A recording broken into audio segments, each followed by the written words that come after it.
Good afternoon. Welcome and thank you so much for tuning in to yet another extremely timely, extremely relevant EMET webinar. As you know, when we're dealing with Turkey, it is always relevant and always in the news, particularly under the leadership of President Recep Tayyip Erdogan. Approximately 2 weeks ago, the world was shocked when Erdogan decided that he was going to turn the museum of Hagia Sophia into a mosque. And he not only said that, but he did mention that his next step was the al-Aqsa mosque in Jerusalem, which he wanted to gain control of.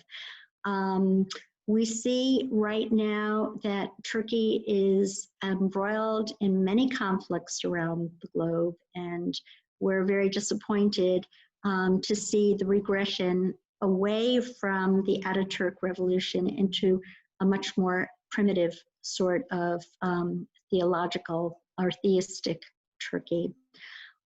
We are totally blessed and fortunate to have among one of our greatest friends, Aykan Erdemir. Aykan is the Senior Director of the Turkish program at the Foundation for Defense of Democracies, which is an excellent think tank and policy institute here in Washington, D.C. He is a former member of the Turkish parliament, and he was a very, very outspoken critic against Erdogan. He has been a champion of pluralism, minority rights, human rights, and religious freedom in Turkey and the Middle East.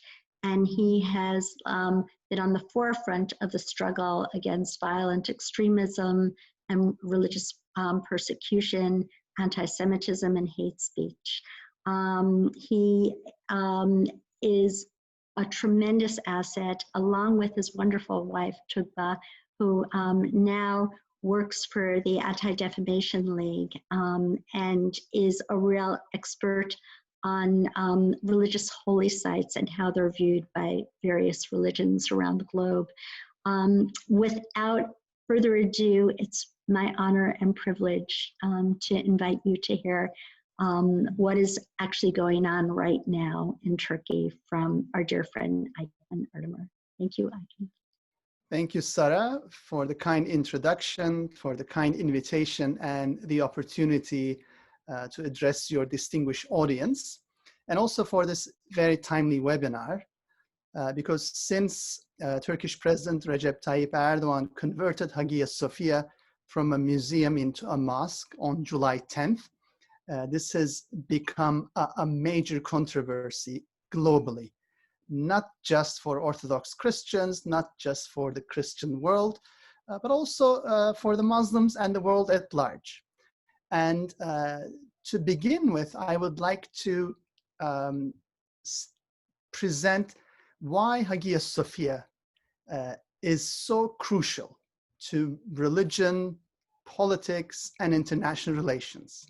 That this is not just a former church that's being transformed into a mosque, but that this is a very significant political step which will have major repercussions. So the first take-home message will be that Hagia Sophia is extremely important for all sorts of reasons, and we should all be paying close attention because it's really a messenger of what might come afterwards. So Hagia Sophia was the largest church built in the world in the 6th century AD, and it became the seat of the ecumenical patriarchate of the Orthodox Christian world. And it was basically literally the center of the Christian world for almost a millennium. In the city of Constantinople, the modern-day Istanbul. In 1453, when the Ottoman Sultan Mehmed II conquered Constantinople, he converted Hagia Sophia into a mosque. And so from 15th century onwards, this also became one of the grandest mosques of the Islamic world, of the Ottoman Empire. Now, a turning point in Hagia Sophia's history, as well as in Muslim-Christian relations, came in 1934. You might remember that the secular Republic of Turkey rose from the ashes of the Ottoman Empire in 1923, and its founding father, Mustafa Kemal Atatürk, was a visionary leader who not only wanted to transcend all old theocratic regime with a secular republican government based on equal citizenship, but he also wanted peace and cordial relations with Turkey's Western neighbors. So immediately after almost decades-long fighting, if not centuries, between Turkish people and various Western powers, Mustafa Kemal Atatürk's vision was to set up all these bilateral and multilateral relations and agreements with Turkey's, or the Ottomans' former enemies, and now Turkey's new friends and allies in the making. And the key step in that was the 1934 decision by Atatürk to transform Hagia Sophia into a museum. Now, this was a very important symbolic step, and it signified a number of messages. The first one is internal. So it's basically telling Turkey's citizens, whether they're Christian or Jewish or Muslims, that this is a republic of equal citizens. This is no longer an empire where there are the ruling class and the subordinated subjects of the Sultan. Hence, Hagia Sophia as a museum reversed that conquest and conqueror and conquered mentality, the subjecthood mentality, and strengthened equal citizenship and secularism. Internationally, of course, it sent two important messages. The first one was to Turkey's Christian neighbors, that Turkey was no longer the crusading Ottoman Empire. This was a Muslim majority state, but a secular state in peace, Christian citizens, as well as with its. But third, it was also a very important message to the major Orthodox Christian majority states in the region, first and foremost Greece, but as well also to Russia. And again, this was also symbolizing Turkey's commitment to cordial and good neighborly relations.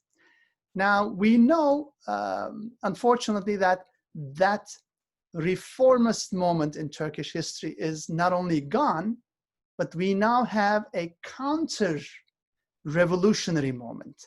Since 2002, Turkey has been ruled by the Justice and Development Party, namely the AKP, led by Recep Tayyip Erdogan, who comes from a long line of Islamist politicians, militant Islamist politicians.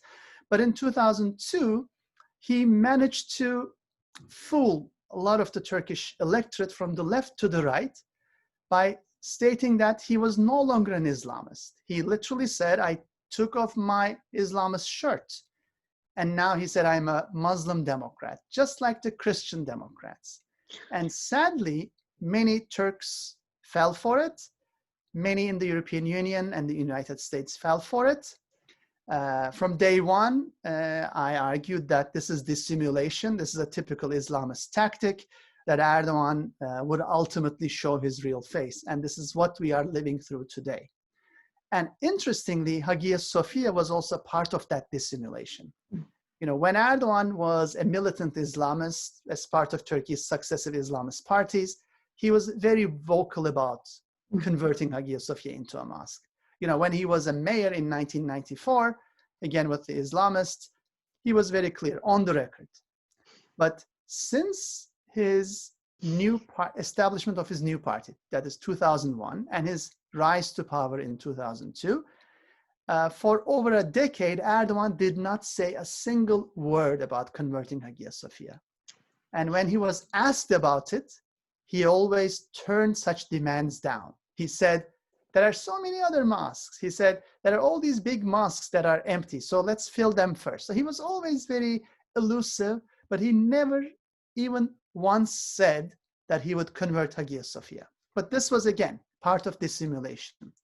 So the first time he mentioned officially to converting Hagia Sophia was in March 2019.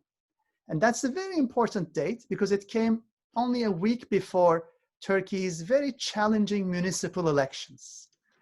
And Erdogan knew from polls that he was about to experience his biggest defeat since 2002.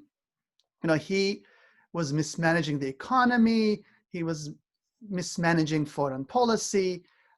Turkey, people joked, moved from, zero problems with neighbors policy to zero neighbors with problems policy, without problems policy. So this isolated and impoverished Turkey caused the Turkish electorate to punish him at the ballot box. And despite the uneven playing field, and despite Erdogan criminalizing the opposition, giving them no airtime on media, the opposition won.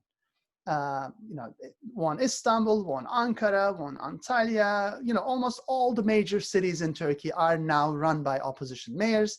Half the Turkish population and 2/3 of Turkish GDP are now run by the opposition. So this is the crisis that Erdogan is trying to deal with. And the COVID-19 pandemic made things only worse. It was a public health mismanagement, compounding the economic mismanagement, and Erdogan's popularity in the polls sank to lowest ever since 2002. And just like in March 2019, when he turned to the conversion of Hagia Sophia, at least rhetorically, to try to save municipal elections, this time around, he turned again to the trope of Hagia Sophia. He hoped that this would, first of all, create a rally around the flag effect among his hardcore Islamist supporters, because he was even losing those segments of the electorate. And also he hoped that since there's a strong ultra-nationalist core in Turkey, which happens to be in coalition with Erdogan at the same time, that he would also mobilize beyond his core Islamist supporters. So this is what I call a symbolic culture war. That is, he's trying to divert the Turkish electorate's attention from unemployment, from bankruptcies, from the public health crisis, and trying to reframe all of Turkey's problems in the image of Hagia Sophia as a clash between Islam and Christianity, East and West, as restarting that conquest mentality, reigniting that mentality. Now, the key thing to remember here is, and it's a paradoxical point I would like to make, this is Erdogan at his weakest, but this is also Erdogan at his strongest. He is at his weakest, hence he needs to convert Hagia Sophia. But he is also at his strongest because there are no more courts or the media or the opposition or the universities or even the global public opinion to stop Erdogan's irredentist, belligerent ambition. So he feels unchecked. There are no more separation of powers in Turkey. There are no more checks and balances in Turkey, no more rule of law or due process in Turkey. And the opposition feel criminalized and intimidated. And they have a very difficult time speaking up. So hence, it is an Erdogan which is not legitimate anymore, with declining voter support, but extremely powerful, in command of a strong repressive apparatus. So I think it's very important to understand how these two, the weak Erdogan and the strong Erdogan come together. And this is, of course, only a domestic perspective. We also need to keep in mind the international perspective. Erdogan has been posturing very aggressively on numerous fronts. Turkish troops are now in northern Iraq, in northern Syria, in Libya, posturing aggressively in the Eastern Mediterranean. Turkey just signed a maritime deal with Libya's government of national accord, and challenge Greek, Cypriot, and Egyptian exclusive economic zones and maritime borders. So this is Erdogan who feels he has to be very proactive, very aggressive in foreign policy to make up for his failure back at home. But at the same time, this is an Erdogan who feels invincible because from his point of view, the West has been appeasing him. You know, when he purchased the S-400 air defense system from Russia, he was able to get away without the CATSA sanctions. You know, when he weaponized Syrian refugees by busing them to the European Union border, namely to Turkey's Greek and Bulgarian border, you know, he realizes that he has the trump card of refugees, that he can blackmail the European Union by playing the refugee card, by threatening to flood the EU with 3.6 million Syrian refugees that Turkey now hosts. So combined with a weak pushback, meaning combined with a rhetorical pushback that does not necessarily translate into an actual pushback, Erdogan felt that he could go away with the conversion of Hagia Sophia and that he could get away with it. And sadly, so far, he has been proven right. Although there have been statements from 27 foreign ministers of the European Union, from Russia, from Secretary of State Mike Pompeo, from Ambassador Brownback, from United States Commission on International Religious Freedom, from the global various global Christian communities, from UNESCO. Erdogan knows that these are statements. They have an expiry date. People will forget about them, and it will be back to business as usual. So I think he counts on the fact that there hasn't been serious US or EU sanctions for any of his earlier transgressions, that he feels that he can get away with this. And let me just, before we turn to Q&A, let me try to end with the repercussions of this, both at home and given Erdogan's comment about liberating the al-Aqsa Mosque in Jerusalem, also globally. Now, at home, this, of course, reimposes Ottoman sectarian hierarchies. It relegates Turkey's Orthodox Christians first, but then all Christians and Jews and other religious minorities into second-class subjects, into a conquered class. And it places Erdogan and his government into this seat of the conquerors. And the problem there is not only the conversion of Hagia Sophia, but the rhetoric Erdogan used and his allies used during that conversion. One concept that I find extremely alarming is their reference to the right of the sword. What they mean by that is Hagia Sophia, they have full jurisdiction over Hagia Sophia stemming from the right of the sword. Now, when you bring a medieval category, a crusade mentality to 2020, and when you start talking about right of the sword, you not only intimidate and marginalize religious minorities in Turkey, but you also incite violence against them, both at home and abroad. It was only a few years ago that the Islamic State was using the same right of the sword to decimate religious minorities with its genocidal killing campaigns, with its forced conversions of people and religious sites, sacred sites, and the utter destruction of ancient religious traditions and cultures in the Middle East. So I find Erdogan's rhetoric and his aides' rhetoric extremely concerning. They even use the concept of conquest. He constantly refers to the concept of conquest, which is an extension of the right of the sword. But again, it reimposes the idea of a conqueror and conquered minorities. By the way, this is completely against the Turkish Constitution and Turkish laws. The Turkish Constitution is a secular constitution based on equal citizenship. No one, no ethnicity, or no religion has any privilege over any other. And there is no reason Turkey's Greek Orthodox citizens or Christians are any less citizens or have any less rights than ethnic Turks and Muslims in Turkey. Now, globally, what are the repercussions? Of course, this will be very hurtful for Christian-Muslim relations to begin with. But at the same time, by trying to export this conquest mentality to Jerusalem, Erdogan is basically, pouring gas to a powder keg region.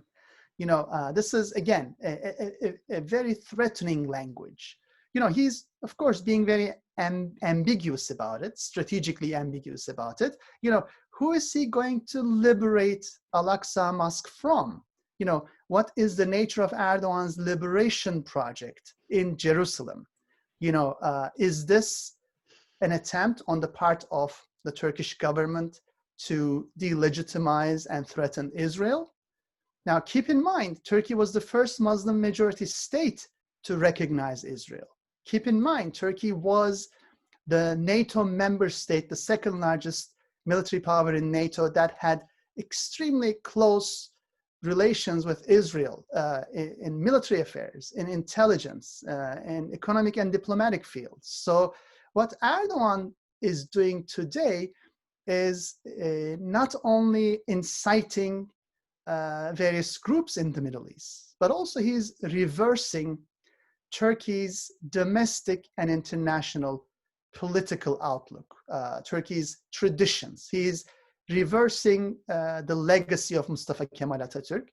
And in fact, he constantly alluded to that fact. Although he still feels a bit uneasy that he still hasn't defeated Mustafa Kemal Atatürk, decades and decades after his death. But at the same time, he feels that he has to fight that legacy to build his own Islamist legacy. Now, I always would like to end on an optimistic note, and that is, in this case, that I think even by converting Erdogan, the Turkish president recognizes the defeat of his Islamist project. Yes, he might be a strong man today, he might be in control of a repressive apparatus, but he has lost the hearts and minds of the Turkish people. Even some of his own support base. He's not only losing at the ballot box, but all polls show that Turkey's youth is extremely unhappy with what Erdogan has been doing. They are turning to rights and freedoms. They want to live like their counterparts in Western democracies. They want the same prosperity, the same rights and freedoms.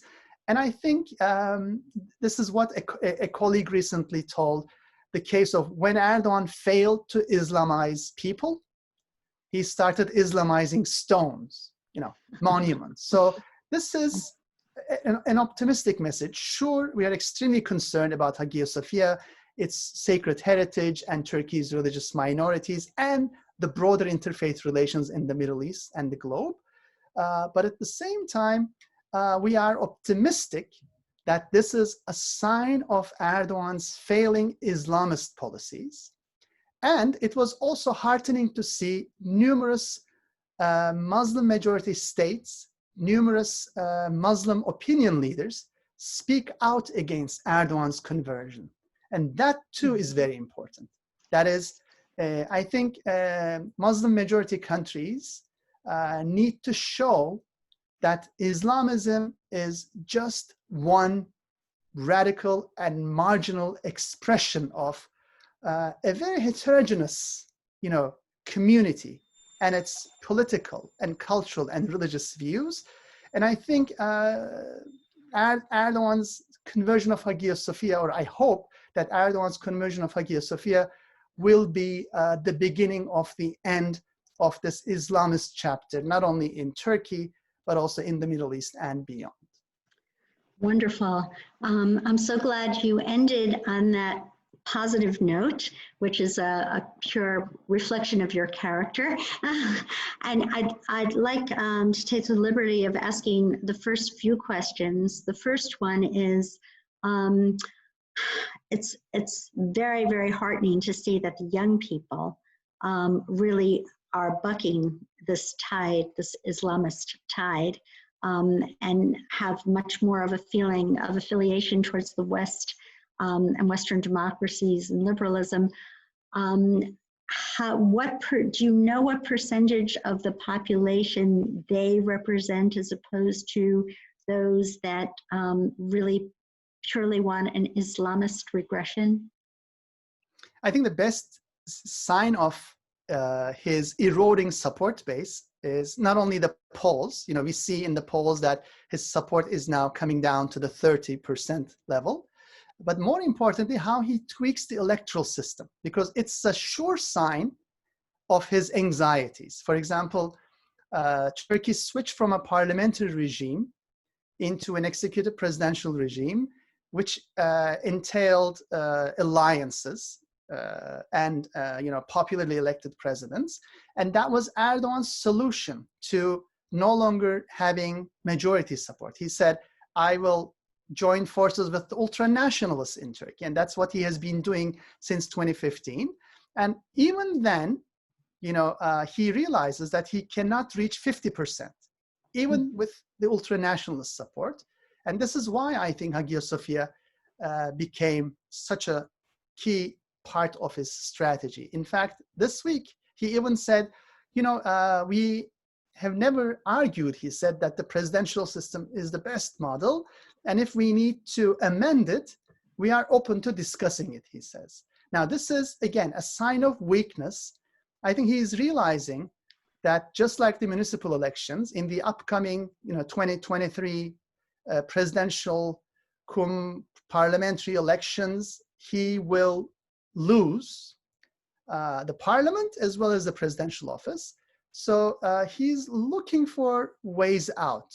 Mm-hmm. And of course, the key issue is for the global community to be in solidarity with Turkey's opposition, as they are being criminalized, as, for example, Turkey's pro-secular and pro-Kurdish elected officials, whether lawmakers or mayors, are being removed from office. We need to hear a louder reaction from the European Union and from the United States. We need stronger support for Turkey's marginalized, criminalized opposition. We need more coverage, given Erdogan controls 95% of the Turkish media. We need more global coverage. So there has to be a media strategy. There has to be an NGO outreach, but there has to be also, a state outreach and monitoring.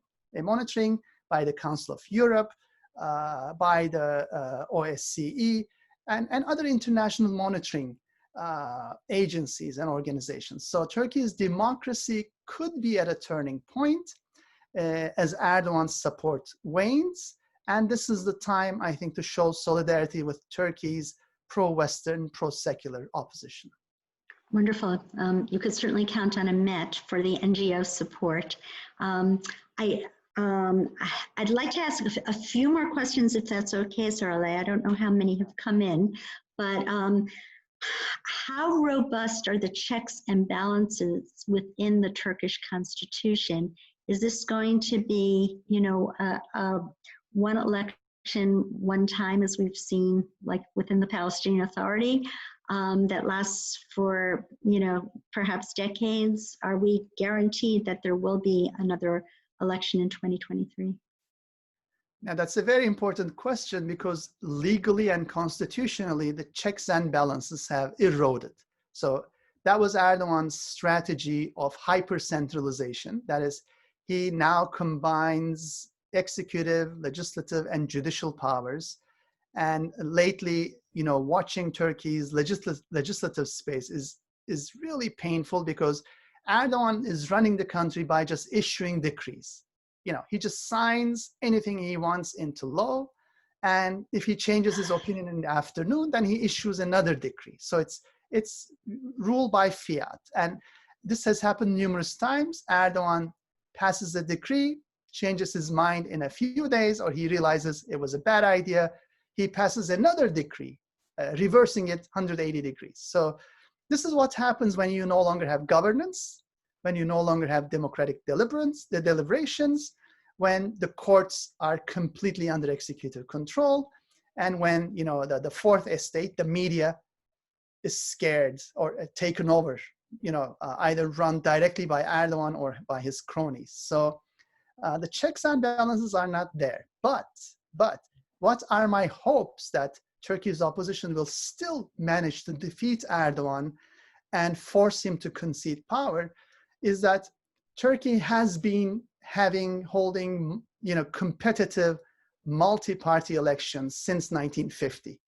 Mm-hmm. And also has a tradition of, let's say, imperfect elections since late Ottoman, you know, 19th century era. So this is one Muslim majority polity where the people have grown accustomed to electing their leaders and voting them out of office.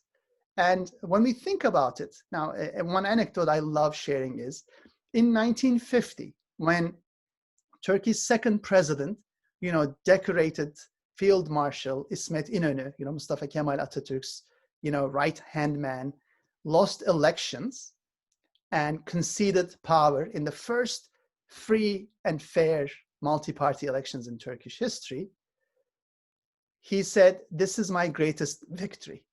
So this is, a decorated military commander who believes his biggest victory in life is the election he lost and the power he conceded to the opposition. So that culture is still very much alive in Turkey. So it is my hope that although Erdogan controls all levers in Turkey, he does not control people's minds and hearts and their belief in, democracy, the ballot box and democratic transition. Great. And I just would love to ask you some questions about the international scene. In terms of Erdogan's recent remark about taking over the al-Aqsa Mosque, I'm sure Jordan might have something to say about that because right now it is in the possession of the Hashemite kingdom. And I'm wondering what kind of relationship Erdogan has with some of the Muslim leaders and the Gulf Arab countries. I know he fashions himself as the leader of the Sunni Muslim world, and what kind of relationship he has with the Islamic Republic of Iran. Now, Erdogan has a very complicated relationship with other Muslim majority countries. Although he professes to be the leader or has ambitions to be the leader of the Islamic world, the best he can be at this point is to be the leader of the Muslim Brotherhood, a radical Islamist movement. And he does enjoy support among the Muslim Brotherhood base across the Middle East and North Africa and beyond. But we know that is a tiny minority in the Muslim majority world. A vast majority of Muslims around the world, they believe in free markets, they believe in elections, they believe in democracy and human rights, and they don't want to do anything, they don't want to have anything to do with the Muslim Brotherhood's extremist agenda. Now, when it comes to, as you said, for example, Jordan and Turkey, this is, again, a very complicated relationship because Jordan is extremely uneasy about Erdogan's attempts to dominate, Jerusalem, dominate al-Aqsa Mosque, present itself as the guardian at the expense, of the Hashemite kingdom. And Turkey does support the Muslim Brotherhood in Jordan, as it supported the Muslim Brotherhood in Egypt and in Tunisia and in Syria and elsewhere. So that, of course, is not welcome in Jordan as well.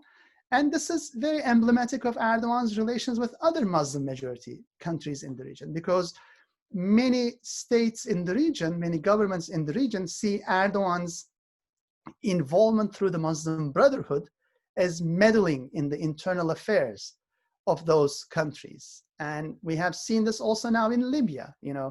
the government of national accord is a coalition, but the Muslim Brotherhood, as well as some other jihadist elements, are partners in that coalition.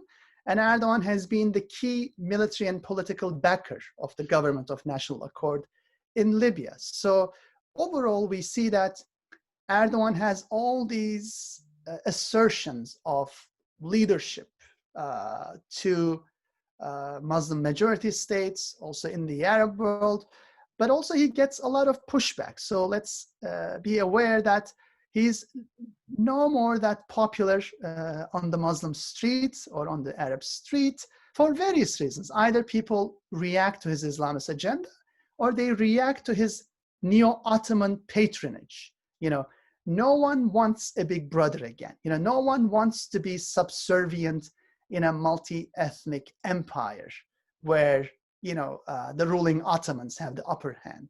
And Erdogan's rhetoric is really not welcome from the Balkans to the Middle East to the North Africa. Although Erdogan has a few number of clients who benefit from Turkish spoils, the vast majority of people have been cherishing their independence, their freedoms, their states, and they don't want Ottoman overlords again. And they don't want also a Muslim Brotherhood patron again. So I think that's the shortcoming of Erdogan's grand game plan. Excellent. And one last question before I turn it over. What kind of relationship does Erdogan have with the Islamic Republic of Iran? Sure. Thank you for reminding me one important aspect, because that's a very challenging issue. On the one hand, we're talking about two rival powers in the Middle East fighting for dominance for centuries. You know, on the one hand, you had the Safavid Empire. On the other hand, you had the Ottoman Empire. And these were, you know, key rivals. And add to that political rivalry, the sectarian rivalry. You know, the Ottomans were the seat of the caliphate, and they always claimed to be the leader of the Sunni world. And the Safavids were back then, you know, the leader of the Shiite world. And today, it's quite the same with Erdogan's Turkey and the Islamic Republic of Iran. But, now this is a big but, despite these historical, political divergences and rivalries, we have seen Erdogan's Turkey play a major facilitator role for Iran.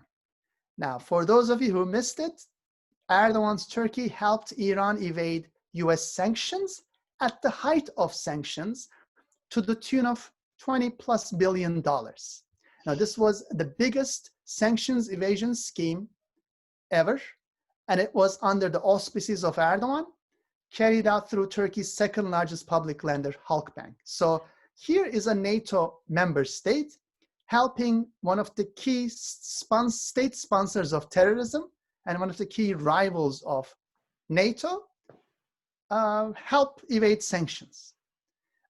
And this, of course, is, again, a paradoxical development because during the same time, Erdogan was fighting a proxy war against the Assad regime and its Russian and Iranian backers in Syria.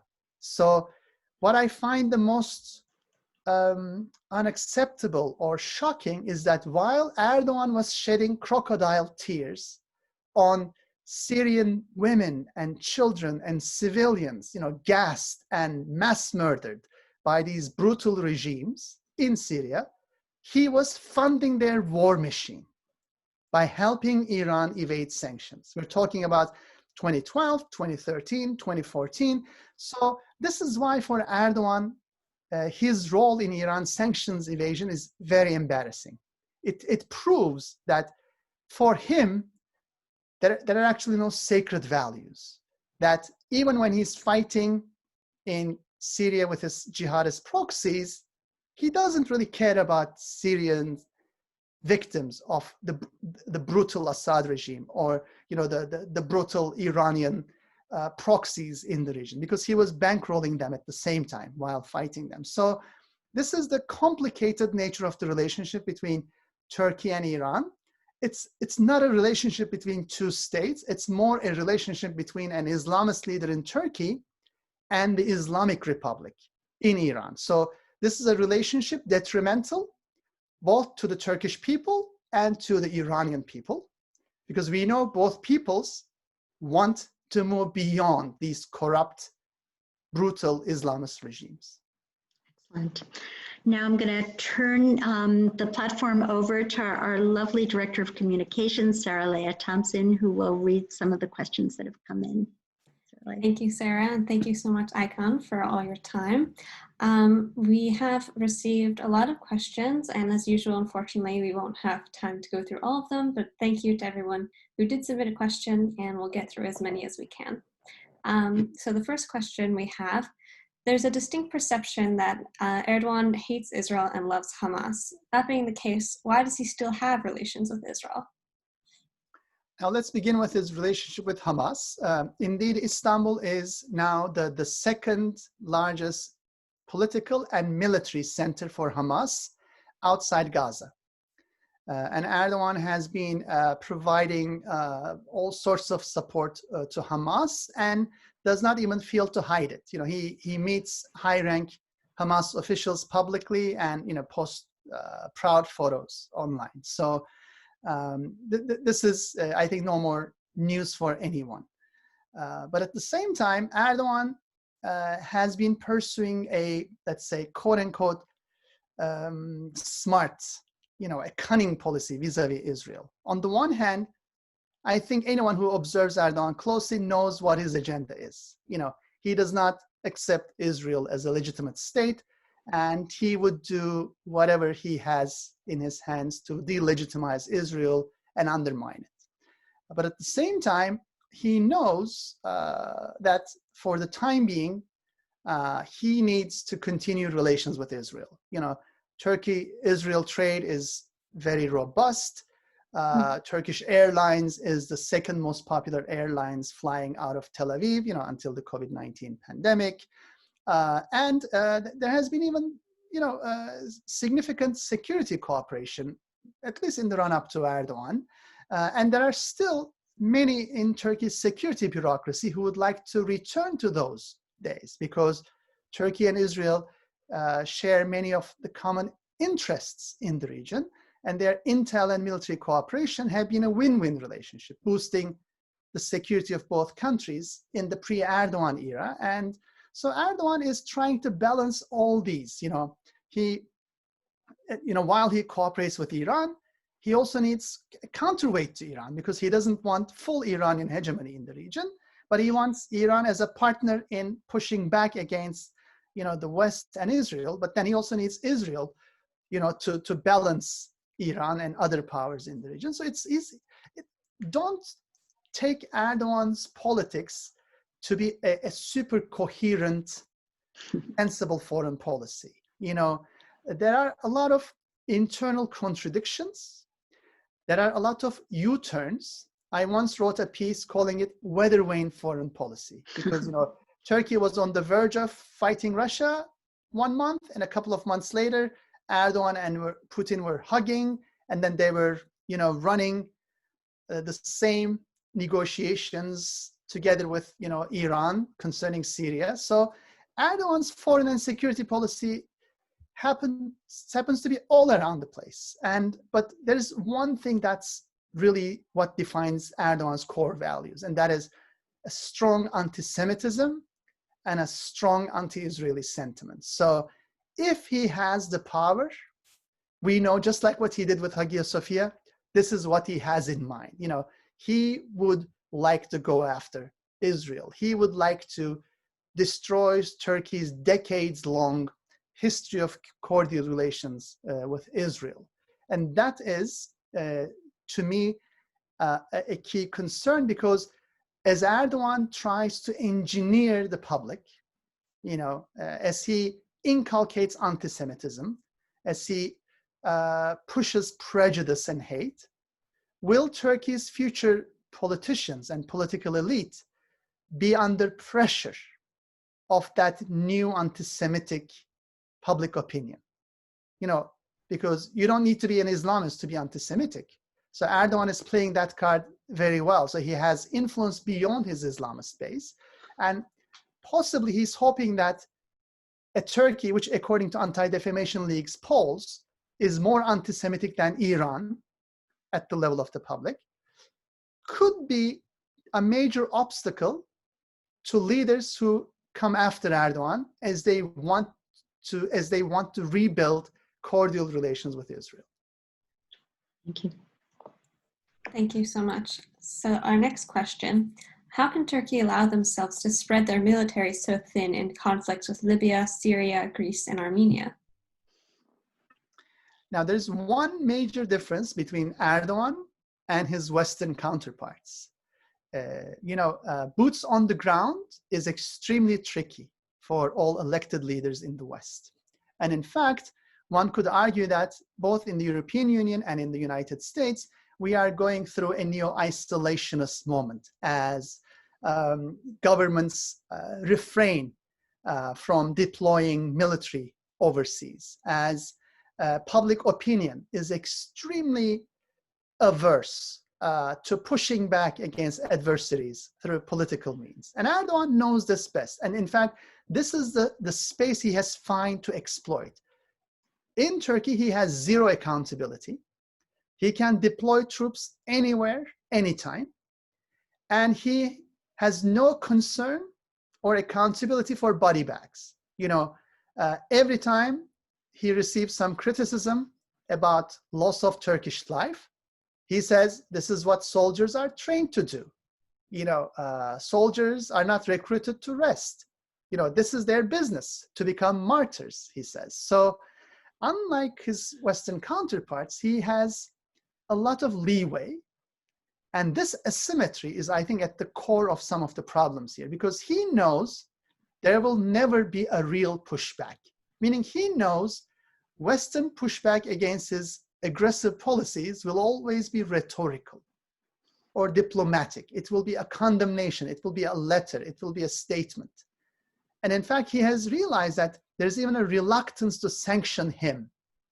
So my prediction for the future, we'll see Turkey on more fronts as a desperate Erdogan needs these military engagements to divert the electorate's attention. Thank you. The next question we have, is there any chance that NATO would kick Erdogan out of NATO? Again, that's often discussed here in Washington and in Brussels. But I think the key issue is NATO was established during the Cold War at a time when we assumed that a consensus decision-making model is appropriate, because it never occurred to the transatlantic alliance to assume that one of the members could go rogue, could almost become like a Trojan horse, Putin's Trojan horse within NATO. So there are, in my opinion, I know some experts disagree, but in my opinion, there are no mechanisms for expelling Turkey from NATO. But more importantly, is this really something we want?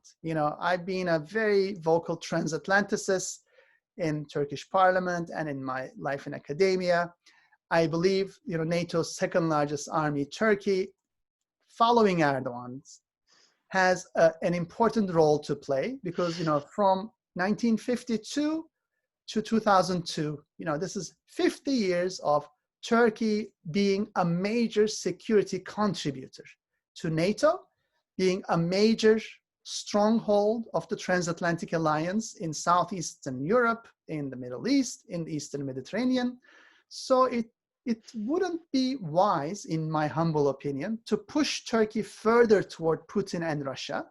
But I understand what Erdogan is doing is extremely disruptive and threatening within NATO.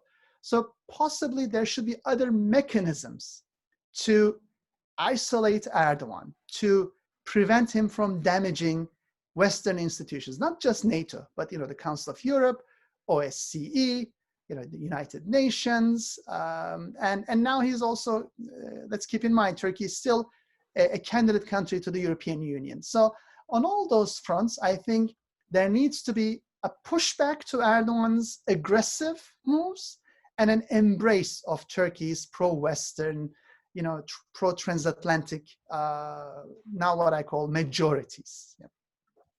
Got it. Thank you. I think we have time for one or two more questions.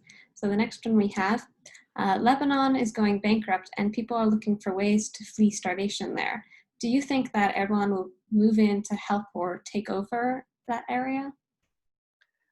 Now, Erdogan is trying to avoid becoming Lebanon himself, because let's keep in mind, sure, Lebanon and Turkey are very different scales. These are very different economies. Turkey not having any hydrocarbon resources and hence not having resource curse has always been a robust production economy. It has always exported, strong tourism, which is great for Turkey because lack of hydrocarbons means Erdogan has to be accountable at some level. He can't just depend on gas and oil. But compared again to Lebanon, Erdogan now has these massive foreign currency liabilities. Turkey has a consistent current account deficit. Turkey is in constant need of foreign direct investment, hot money inflows, capital inflows, and thanks to his horrible policies, now there is capital flight from Turkey. So Turkey is going through the worst economic crisis in its history. And I think Erdogan is at this point thinking less about others in the region and thinking more about his future, particularly because he has no one else to blame. He runs the entire show in Turkey, and Turkey's Minister of Economy and Treasury is no one else than his incompetent son-in-law, Berat Albayrak. So Erdogan has no scapegoats. He can't really point the finger to his son-in-law. He can't, own up his own shortcomings, his corruption, his mismanagement.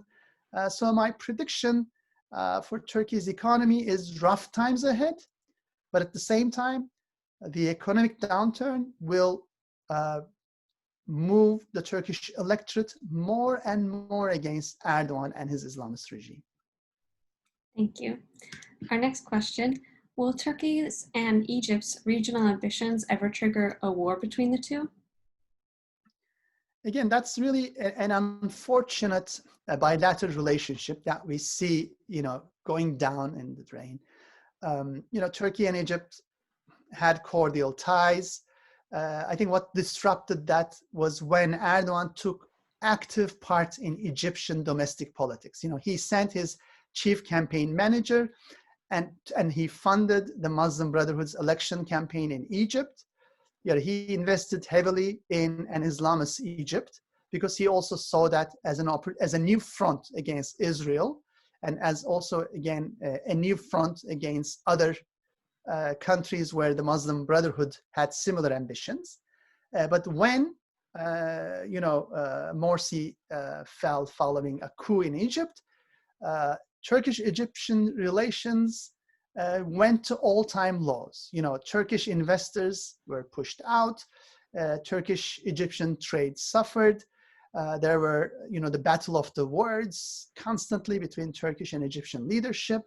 And what really broke the camel's back was what's happening in Libya. Because in Libya, Turkey and Egypt are on the opposing fronts of the ongoing proxy wars. And as Turkey increases its military footprint in Libya, Egypt feels increasingly threatened on its western border and is forced to take a more active military and political role in Libya. Now, this, of course, is a worrying development because the last thing the Eastern Mediterranean needs is a clash between two of the biggest states in the region.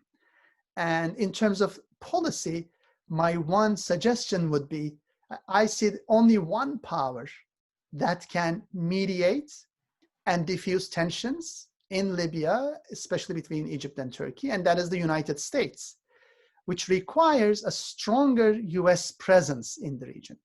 If there are concerns about growing Russian presence, if there are concerns about the escalation of, a fighting between Egypt and Turkey, there's only one power that can fill the vacuum, and that would be acceptable to either party. So I think this is yet another case where we see isolationism is neither in US interests nor in the interests of the Middle East and North Africa.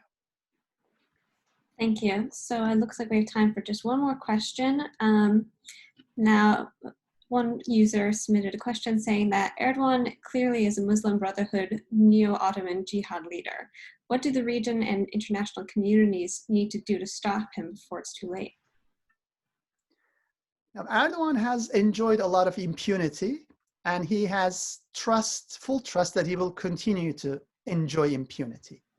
And he has a multi-pronged approach.